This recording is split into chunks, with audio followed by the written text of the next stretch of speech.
नमस्कार मंडळी, सोयाबीनची भाजी तुम्ही जर एकाच पद्धतीने बनवत असाल तर ही रेसिपी तुमच्यासाठी आहे। एक नाही, दोन नाही तर 4 पोळ्या नक्कीच तुम्ही जास्त खाल अशी ही टेस्टी आणि चविष्ट रेसिपी बनवण्यासाठी इथे मी 50 ग्रॅम सोयाबीन घेतलेले आहेत। सोयाबीन भिजवायचे आहेत, यासाठी गरम पाण्याचा वापर केलेला आहे। गरम पाणी करायचं आणि भिजवायचे, याला 15 ते 20 मिनिटं असेच भिजवून ठेवायचे। चमच्याने टॅप करायचं आहे म्हणजे सोयाबीन व्यवस्थित भिजले जातात। झाकण ठेवून 15 ते 20 मिनिटं आता हे सोयाबीन भिजवून घेऊया, म्हणजे सोयाबीन एकदम सॉफ्ट होतात।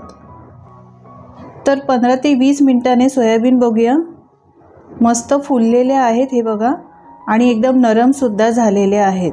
आता सोयाबीन असे दाबून सगळं पाणी काढून टाकायचं आहे।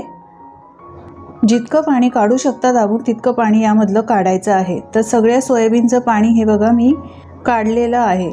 आता हे सोयाबीन एका मोठ्या बाउलमध्ये ट्रान्सफर करून घेऊया।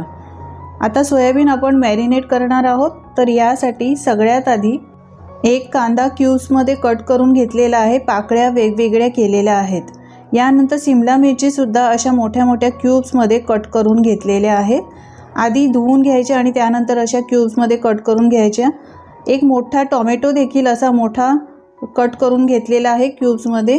आता 1.5 चमचे इथे दही घातलेला आहे। मोठा चमचा आहे त्यामुळे 1.5 चमचे घातलेला आहे। तुम्ही 2 चमचे घालू शकता लहान चमचा असेल तर।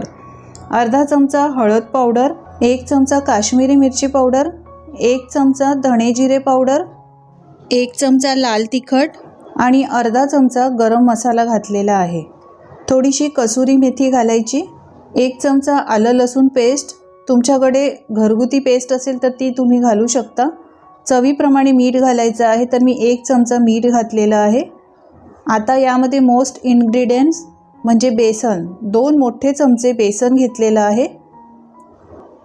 आता हे सगळं साहित्य हाताने व्यवस्थित मिक्स करून घ्यायचं आहे, म्हणजे सगळे मसाले व्यवस्थित लागले जातात। सगळे मसाले भाज्यांना सोयाबीनना कोट करून घ्यायचं आहे। अशा पद्धतीने मंडळी तुम्ही ही रेसिपी एकदा नक्की ट्राय करून बघा। तुम्हाला माझी रेसिपी आवडत असेल तर एक लाईक करायला प्लीज विसरू नका। तर भाज्यांना सगळे मसाले कोट करून घेतलेले आहेत। व्यवस्थित मसाले लागल्यानंतर यावर झाकण ठेवायचं आहे आणि 15 ते 20 मिनिटं या भाज्या मॅरिनेटसाठी ठेवून द्यायच्या आहेत। आता इथे पॅन गरम केलेला आहे। पॅनमध्ये तेल घालायचं आणि आपण ज्या भाज्या मॅरिनेट केल्या होत्या त्या या पॅनमध्ये घालायच्या आहेत। सगळ्या भाज्या पॅनमध्ये घातल्यानंतर व्यवस्थित चमच्याने मिक्स करून घ्यायच्या आहेत। मंडळी, याआधी सुद्धा मी सोयाबीनच्या भाजीची रेसिपी वेगळ्या पद्धतीने अपलोड केलेली आहे आणि तुम्ही त्या रेसिपीला खूपच भरभरून प्रतिसाद दिलेला आहे। त्याची लिंक मी डिस्क्रिप्शनमध्ये देईन, तर तुम्ही ती रेसिपी पाहू शकता। सगळं व्यवस्थित मी मिक्स केलेलं आहे। आता लीड लावायचे आहे आणि 5 मिनिटं याला वाफ काढून घ्यायची आहे। तर 5 मिनिटं झालेली आहेत पहा। आता पुन्हा एकदा मिक्स करून घ्यायचं आहे।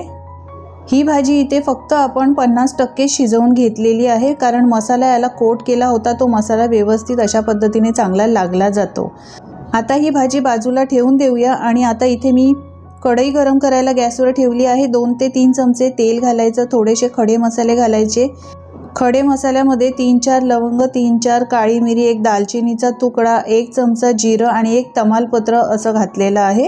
चांगलं तडतडलं ते, चांगलं सुगंध यायला लागला की 1 बारीक चिरलेला कांदा घालायचा आहे। कांदा चांगला परतवून घ्यायचा। यानंतर यामध्ये 1 बारीक चिरलेला टोमॅटो घालायचा आहे।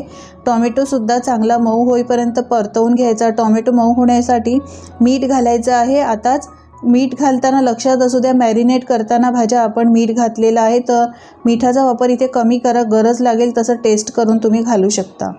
आता मसाले घालूया। पाव चमचा हळद पावडर, 1 चमचा काश्मीरी मिरची पावडर, अर्धा चमचा लाल तिखट आणि 1 चमचा धणे जिरे पावडर।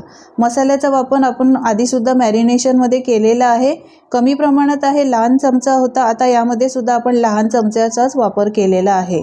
सगळं व्यवस्थित मिक्स करून घ्यायचं आहे। यानंतर आपण ज्या बाउलमध्ये मॅरिनेशन केलं होतं त्याच बाउलमध्ये मी थोडंसं पाणी घातलेलं आहे आणि ते सगळं व्यवस्थित पुसून ते पाणी यामध्ये घातलेलं आहे। चांगला याला एक कड काढून घ्यायचा आहे। आता आपण जे सोयाबीन आणि शिमला मिरची, कांदा, टोमॅटो चांगले फ्राय करून ठेवले होते ते यामध्ये भाज्या सगळ्या घालायच्या आहेत। व्यवस्थित पुन्हा एकदा सगळं मिक्स करून घ्यायचं आहे। पॅनमध्ये आपण भाज्या ज्या शिजवल्या होत्या त्यामध्ये मसाला होता, थोडंसं पाणी घालून ते पाणी देखील मी यामध्येच घातलेलं आहे। पुन्हा एकदा व्यवस्थित सगळं मिक्स करून घ्यायचं आहे।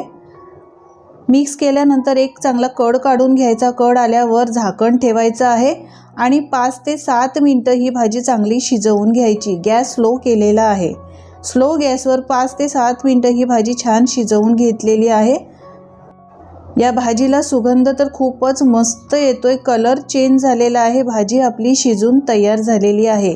एकदा मिक्स करून घ्यायची आहे आणि बारीक चिरलेली कोथिंबीर घालायची। गॅस मी इथे बंद केलेला आहे।